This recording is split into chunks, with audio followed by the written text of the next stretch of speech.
আসসালামু আলাইকুম। ফসলাদি উত্তোলনের সময়, এই সময়টাই যদি একজন রাজনীতি ব্যক্তিকে মাঠে না পাওয়া যায়, মনে যে কতটুকু আক্ষেপ থাকে এটা ভাষায় প্রকাশ করতে পারবো না। সেই ভাষাটা প্রকাশ করতে গেলে আপনি সরজমিনে আসতে হবে।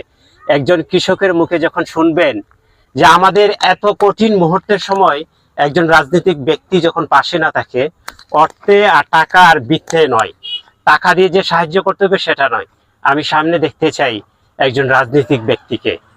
তেমনি আজকে আমি এই হাওরে আসলাম, আসার পর এমন একজন ব্যক্তিকে দেখতে পেলাম যিনি সরজমিনে মাঠে চলে আসছেন কৃষকদের কাছে।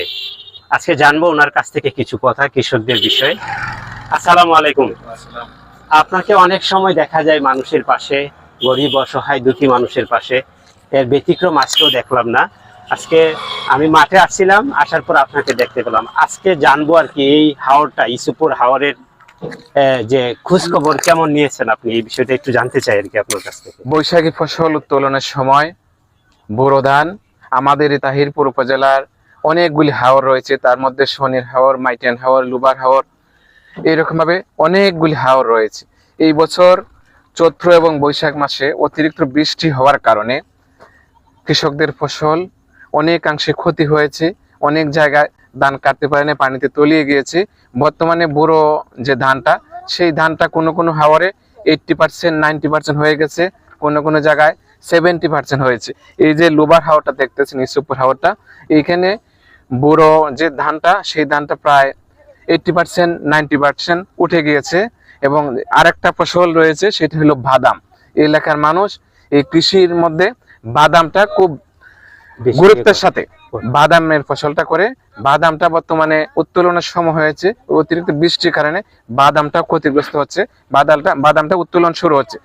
এরপরও যদি এখন যদি ওয়েদার ভালো হয়, ইনশাআল্লাহ যতটুকুই আছে কৃষকরা আশা করি সুন্দরভাবে তুলতে হবে, কৃষকরা উপকৃত হবে। পাশাপাশি এরি ধান কাটার সময় হয়েছে, এরি ধান হয়তো 10%, 20% কাটা হয়েছে।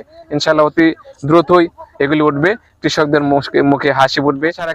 আগামী দিনে এই কৃষকদের দুর্ভোগ লাঘবে এবং হাওরের যে ভাতগুলি এবং অতি বৃষ্টির কারণে যে হাওরের জলাশয় তৈরি হয়, এগুলি উত্তোলনে এই সরকার ভূমিকা রাখবে। অসংখ্য ধন্যবাদ আপনাকে। আমি আমার সংক্ষিপ্ত সবচেয়ে খুশি হলাম এই বৈরী সময়ে, বৈরী আবহাওয়ার সময়ও আপনাকে কৃষকদের কাছে এসেছেন, এটা কিন্তু আমাদের কাছে অনেক বড় প্রাপ্তি।